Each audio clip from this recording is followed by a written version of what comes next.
The CG Cookie Hardwood Shader Collection includes 20 material presets across 6 species.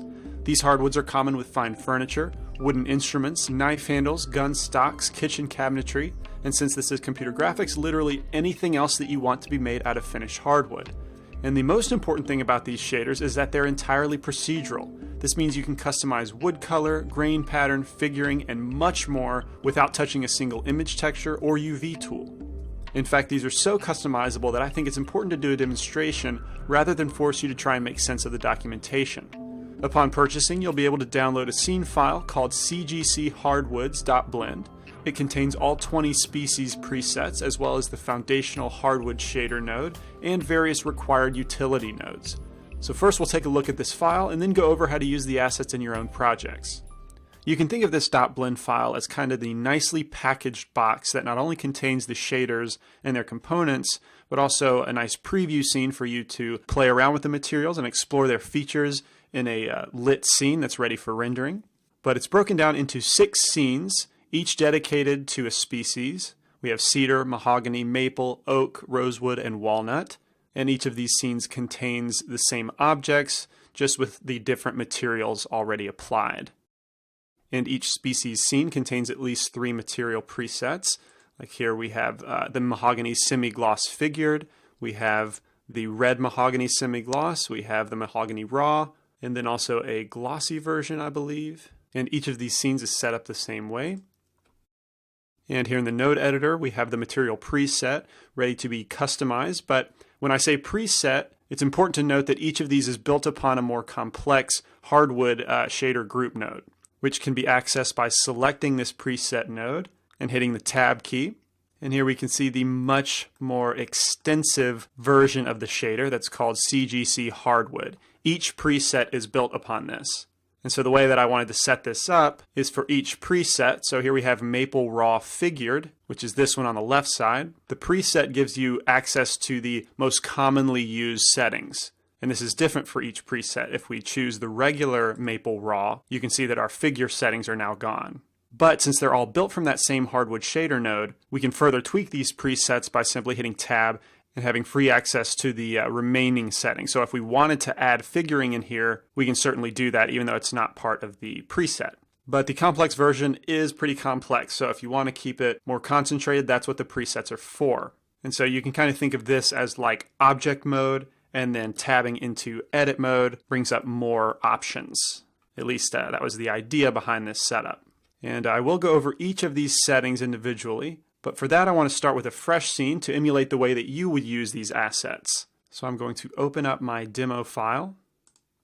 And the first thing that I really want you to understand about these shaders is that they're physically based, so to speak. And what I mean by that is they work best when they're applied to a model that respects how it would have been cut out of a tree. Okay, so I'm going to unhide this tree model that I have to explain this a little better. And it's common knowledge that in the inside of this trunk, there are concentric rings that can tell a story about a tree's age and the health. But in terms of what lumber looks like, these rings define the grain pattern. Okay, so let's create a board here. Shift A, I'll add a cube. And let's scale it in the Z direction. You know, let's say it's a board lying flat on the ground like this. And when this was cut out of a tree, it was actually cut lengthwise like this. And so on the end of our board, what's called the end grain, we see the evidence of the rings. And then lengthwise, the undulation of those rings projects a grain pattern down the length of our board.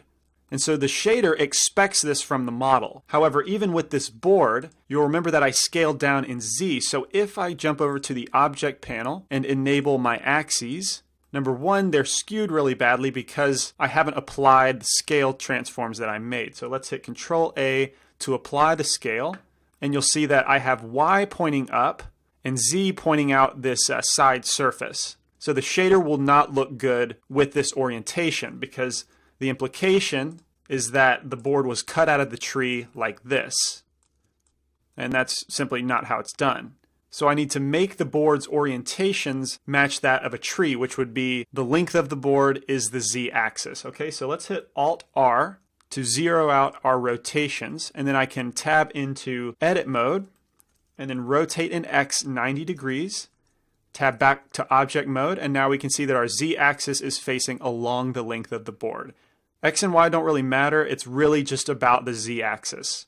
And so that was kind of an in-depth explanation. Basically, in terms of the model that you want to apply these wood shaders to, make sure that the Z axis is facing the direction that you want the grain to stretch. And you can check this by hitting GZZ really quick to go into the local Z axis. And now we can see that my board is properly oriented. So we can turn off that axis visualization and also turn off the tree, which I need to move my board to a new layer. There we go. Now I can focus on this as a proper subject to accept these hardwood shaders. I also recommend that your origin is set to the center of your geometry, so you can do that with Shift-Control-Alt-C, origin to geometry, and also make sure that your scales are applied.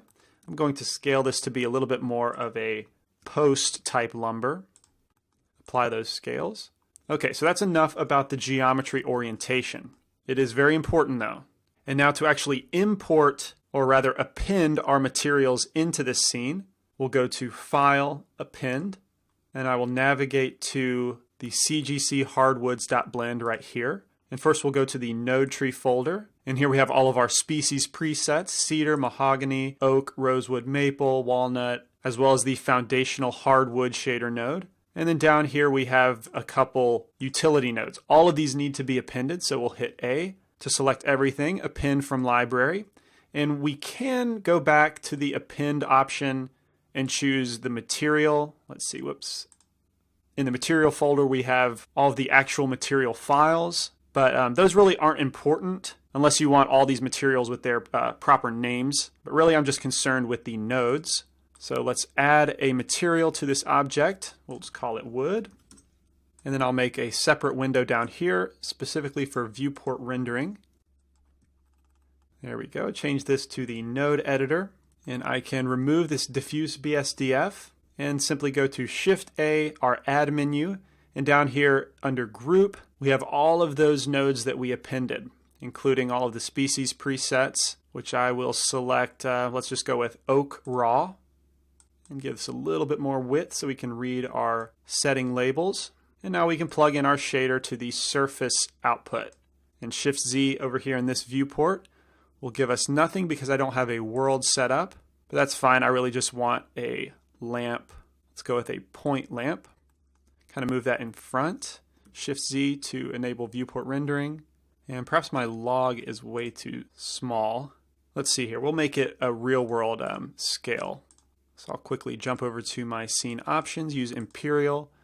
Let's look at our scale. So our log is 3 inches by 3 inches by 1 foot. So let's make that 4 inches by 4 inches by 4 feet. Okay, cool. Re-enable viewport rendering. There we go. It's a little better, though I need to Control-A, apply the scale. And then the first thing I want to do with the shader involves this texture output, because the wood texture settings are kind of the meat and potatoes of this shader node. So we can just concentrate on that output by itself, which also gives us much faster viewport rendering. And the first thing we notice is that the scale of our texture is off. That's almost always the first place you will go. So based on this, these dark spots are the pores and they are enormous. So let's jump over to the grain scale option and let's increase that value to shrink our texture scale. Let's go to 0.1. There we go. We're starting to see some ring information. How about we double that to like 0.2, maybe even 0.5. There we go. Now we're starting to see our rings. If we look at the end grain, we can see it's off to the corner down here. Okay, so grain scale is a very important setting. It's typically the first place you'll go.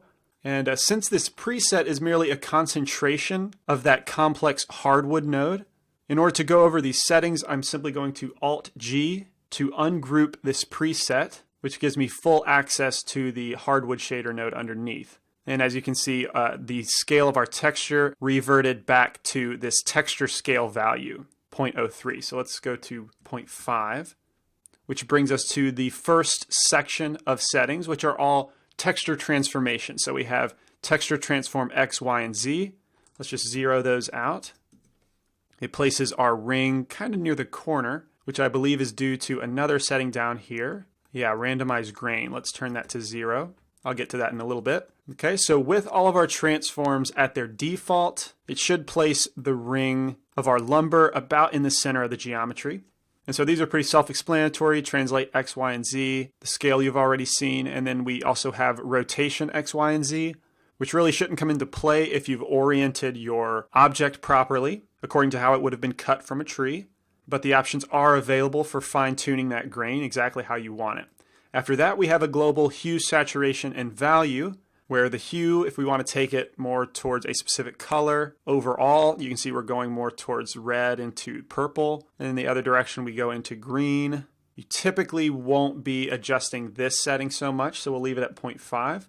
But the saturation and value come in handy because with raw wood, typically the color is less saturated and higher in value. And then when you add a finish like a polyurethane to it, the saturation increases. So let's go to 1.3. As well as the value can decrease typically a little bit. And so very quickly we've altered our color settings to imply like a polyurethane finish. But we'll set those back to the default. Next we have our colors, which are pretty straightforward. Primary grain color is basically the color in between our grain veins. And then the next color is the grain itself. And after that we have what I call a fine grain overlay, which is kind of a tinting mechanism. So if we zoom in, you'll see that there are splotches of this greenish color. Now it is an overlay rather than a mix, so it is kind of blending with the colors underneath it. Obviously there's not this highlighter green poking up here, but if we move that color around the wheel, you'll see how it kind of tints some of that grain into a specific hue. So that can be very useful. And after that, we get into some more of the fine-tuning grain features, like the ring count, which, as you can imagine, raises or lowers the amount of rings. And this is different from the scale value, which takes the overall texture and either shrinks it or grows it. This simply increases or decreases the number of rings. So let's change that to 2. You can see we get like 1 huge ring. And then if we go up to 20, we get very fine rings. Next we have ring jitter, which is like a noise for the ring. So if we turn that off, you can see that our rings are very even, unnaturally even. And so typically I like to have a little bit of the ring jitter. And particularly with something like oak, there's more jitter rather than less jitter. Whereas with cedar, it's a lower value like 0.2. Cedar is really interesting because the ring pattern is fairly consistent and clean, which is not so much the case for oak. And so this is the amount, the intensity of the jitter. Let's leave that at 1. And then for the jitter scale, this is like the frequency of the noise pattern.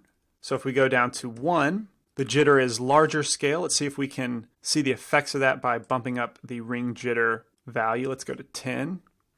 Here you go. You can see what that's doing, more of a macro frequency. Whereas if we take our jitter scale up to 3, the frequency gets finer, and you can imagine what it does from there. Can start to get very unnatural, but you can get interesting wood patterns. So let's take these back down to closer to their default. Although with an oak, I typically like it a little bit higher for the ring jitter scale. Let's go back up to 10. Very cool. Next we have the ring fiber scale. And if we zoom in close to our grain pattern, you can see that they've been stretched into this high frequency, fibrous appearance. And that's where this fiber scale comes from. If we go down to, let's say, 0.1, you can see that this starts to get larger. The frequency gets larger, and then 0.01, it's quite the large frequency, and it really changes the overall look of the grain into something quite different. So you'll notice that the ring jitter settings have a big impact on the pores as well.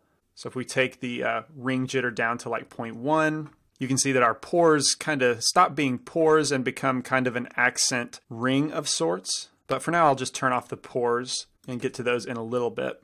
Back to the ring fiber scale, something like cedar might have a low fiber scale value, but something like oak, it'll be higher, or the default of 1, which is probably more common in woods.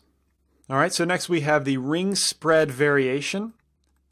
And this is best seen on the end grain around the ring pattern. So if I bump that up to, let's say, 1, Or let's go a little more extreme. How about 5? It looks like I'm simply decreasing the ring count, but if we adjust our texture scale, you can see that what's actually happening is the ring pattern towards the center, the space between the rings is actually increasing and varying as we reach away from the center. And so the ring spread variation is simply randomizing the space between the rings. So we'll take that back down to 1 and then keep our scale at, see, I think I had it 0.5, is that right? Yeah, I think that's right. All right, and next we have ring thinning, which you can probably imagine what it does. As we take that value up, our rings become thinner and thinner, and then down, they get a little bit thicker. You can even take it in the negative direction. But for a species like maple, which has really thin rings, that's where this comes in handy. And next is grain stretch. This will scale our grain texture lengthwise down our object in the Z direction, where the higher the value, I think a default is 1, you can see that our pattern compresses along the length. So if we take this up to 5, our pattern becomes very compressed. You can see a lot of rings and knots. So typically a value of 1, I think, is a good default place to start. But alternatively, if we go below 1, let's say 0.2, our grain becomes really stretched. Next we have pores, which I turned off, but you've seen them already. We'll go to 1 and then zoom in here. So with wood, it's common for our patterns to contain these small holes, these pore-like holes. And with my current settings, the jitter is so low that the pores kind of act like rings a little bit, or they contribute to the ring pattern in a very different way. So the ring jitter, which is the default at 1, you can see now what I mean by pores. And this is very important for a lot of species to get that porous nature. And so we can decrease the amount of color contribution. We can also select the pore color, which typically a darker color, as you'd imagine. And then the pore scale, we can decrease this value to make them bigger. And again, if they cease to be a small pore size, you can get some interesting, almost knotted patterns. Let's take the pore up to 1, maybe not quite that much, 0.8. You can see that we start to get some interesting exotic knots, but mainly the purpose of this is to keep it low and keep the pores pretty small. And next we have some randomization settings in case we were to use this same shader for multiple objects. So let's duplicate this a couple times and we'll turn our randomization options off. Okay, so with the shader duplicated, the patterns aren't 100% identical, but they're fairly similar. And so if we randomize the grain with this setting, let's go to 0.5. As you can see, the grain pattern becomes less similar.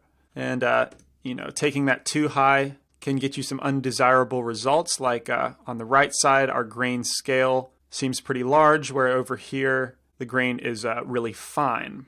So let's take that back down to like 0.5. I think that's random enough. And similarly, we can randomize the color. If we drag this up, you can see that some of the boards get a little bit darker, some more saturated. And so if you have like a fence of oak boards, or potentially even a hardwood floor made of individual geometric planks, then this can add some much needed variation. But even if you only have one object, it can still be useful, almost like a seed value. In case I want to simply get a different version, an alternate take on my grain pattern settings, we can use this randomized grain or the color. But also it can get confusing on one piece of geometry because it might not match your settings that you've been setting up here. But the options are there. And next we have streaks. This is very important for species like walnut and cedar, where when we start to include some streaks, you can see what that does. And this is another overlay mix type for this streak color. So if we want to have light streaks, we simply go above a value of 0.5. And for something like cedar, it's a little bit in the reddish purple direction. Maybe take the saturation down. But being an overlay, it's also very dependent on these primary and secondary grain colors. So if we just take the saturation all the way down and bump it up to white, you can see that our streaks are bright now. But I like them a little darker, actually. So, of course, for cedar and walnut, the streaks are very bold. But you don't need them bold. Simply adding a little bit of streaking whoops, that was the wrong setting. A little bit of streaking can help to add a little bit more variety to your grain texture. But for the sake of demonstration, our next setting for streaks is the scale, which often just serves to randomize the pattern of the streaks. So something like this would look good for walnut, for example. But if we take that scale way up, let's see, like 50, we can get a whole nother type of grain accent. So streaks are pretty fun. They're a very valuable feature. And next we have streak contrast, which if we turn that off, or not off, let's just take it down to 0, our streaks become softer around the edges.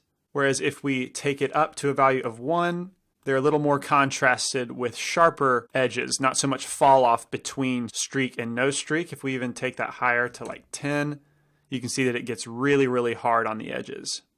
All right, so that is pretty much the color texture options that we have for this hardwood shader node. Next, we start to get into some of the shading qualities.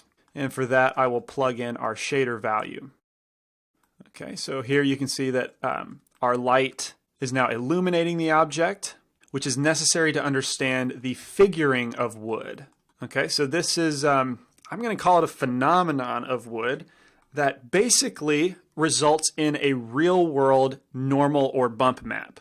So taking a look at these photographs, you can see that the grain has kind of a waviness or a bumpiness to it. However, the surface is actually smooth. And so it's sort of like an optical illusion. This is called figuring. And in my personal experience, I'd say it's most common in like a maple species of wood, often called curly maple.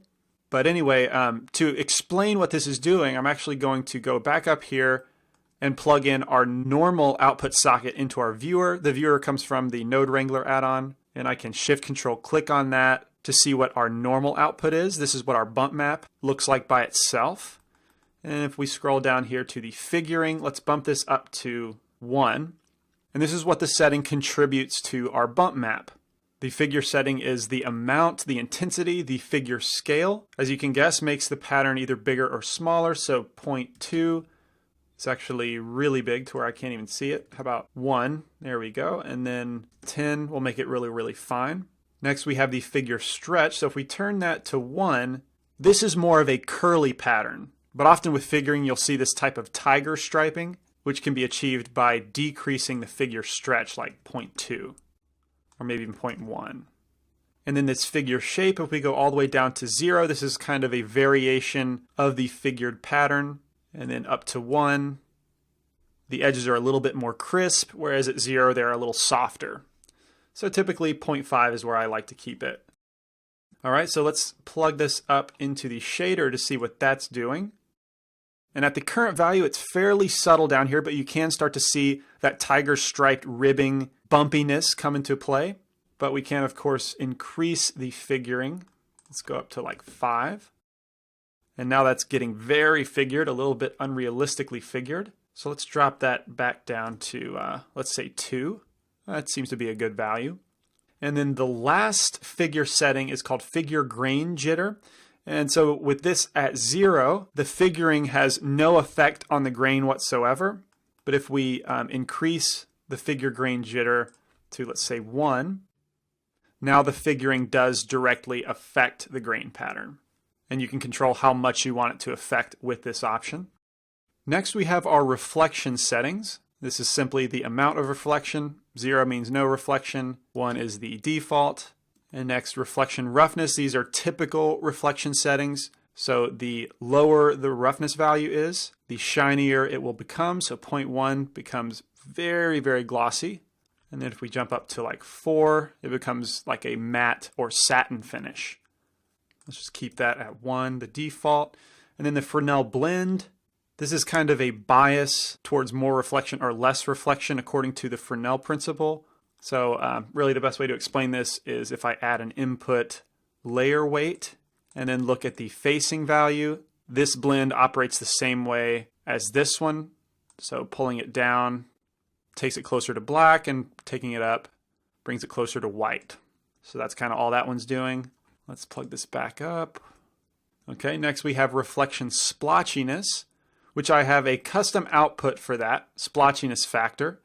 If we look at that, All it is a noise pattern, white and black noise pattern that's useful for breaking up the reflection, because particularly with wood, you know, it's desired to have a perfectly even coat of polyurethane to finish off a piece. But since we're human, a perfectly even coat is probably not going to happen, and therefore you get a little bit of variation in how shiny the surface is, and that's what reflection splotchiness is all about. So if we take a look at the shader, and then I bump that up to 1, that's really, really extreme, and also the point light probably isn't the best type of light for this. So let me add another lamp, area lamp. We'll make it pretty large. Let's see what that does. Maybe it's a little too strong also. Let's take that down to 10. Okay, so let's go back to our material settings. I think reflection splotchiness at 1 is generally too extreme. So let's go to 0.1. And there we go. It's starting to break up the surface a little bit. And again, this output right here is the actual splotchiness pattern. So splotch scale, like all the other scale values, the lower we go, the larger the pattern becomes, the higher we go, the finer it becomes. So in general, with the splotchiness, it's a pretty sensitive setting. And the lower values, like 0.1, 0.05, those are generally the values that will give you a better result. Next, we have anisotropy. And this might seem like an odd setting, given that anisotropy typically goes along with metals, like brush metal. And that's actually kind of the effect that you get with wood, and I think that's due to the fibrous nature. It especially seems to pop when you put polyurethane on a piece of hardwood. And so it's typically a little more subtle when it comes to wood than metal, of course, but it really can help to make that pop. And so if we turn this on, let's go to 0.5. You can see that it starts to shimmer. Again, it's fairly subtle, so if you're familiar with hardwoods, then you probably can relate to what it's doing. But let's isolate it, turn the anisotropy up to 1 and reflection down to 0. There we go. So this is what the anisotropy is doing by itself. And below that we have typical anisotropy settings like the roughness. If we go to 0.1, it's going to be more crisp, more defined reflections, whereas if we go higher, let's say 0.3, the reflections will spread out and become a little blurrier. Anisotropy amount, none of these are special in this case. So really I kind of recommend that you keep them at the default. And then anisotropy rotation, which is typically at 0, at least with the anisotropy node, but I kind of like how it looks at 0.2. And so it's a subtle contribution again, especially with figured wood, but I find that it's a very important setting of this shader. Okay, so we'll re-enable reflections and maybe disable that area light. It seems to be doing more harm than good. Okay, moving on, below the anisotropy settings, we have our bump settings, which we have that custom output for again. So if we disable our figuring, the shader just takes your grain settings that you establish up top and convert that into a type of bump map. Here at a value of 2 is pretty strong. Let's go to 0.2, and it's not really visualized well over here. But let's go back to the shader, and clearly you can see the effect of the bump on the surface. And then we have a couple bump settings, like the bump grain smoothness. So what this does is gradually, as the value is raised, the grain contribution gradually diminishes. So let's take this up to 0.5. And you can see now that the surface is much smoother, but there is still some grain bump contributing. The higher that we go, the less that grain will contribute to the bump. Let's keep that at a low value like 0.1, and then end grain bump increase. The idea behind this one has to do with the end grain. Let's take our point light, let's move it up top so we can see our end grain. There we go. I think that's way too strong. There we go. Okay, so with the end grain, typically it's never as smooth as the lengthwise surface of your lumber. It's generally much more coarse, and so this setting will increase the bump intensity just on the end grain. And so what that does is serve to emulate the coarseness of the end grain in particular. The higher the bump, the less the reflection will have an effect, and hopefully a little bit more realism. And then finally, the speed boost. That is just a trick that simply eliminates all of our bump map calculation for light bouncing. And so really all you need to know is that with this value at 1, the shader can render potentially a little bit faster, but it's not a guarantee. It's really dependent on your scene, your lights, your render settings. So that option is there if you want it. And finally, that is the last setting that we have to explain for the hardwood shader node. I know that was a lot of settings, which can be overwhelming. That's where the presets come in. However, if you want to really customize everything about your hardwood species, this plethora of options makes that very possible.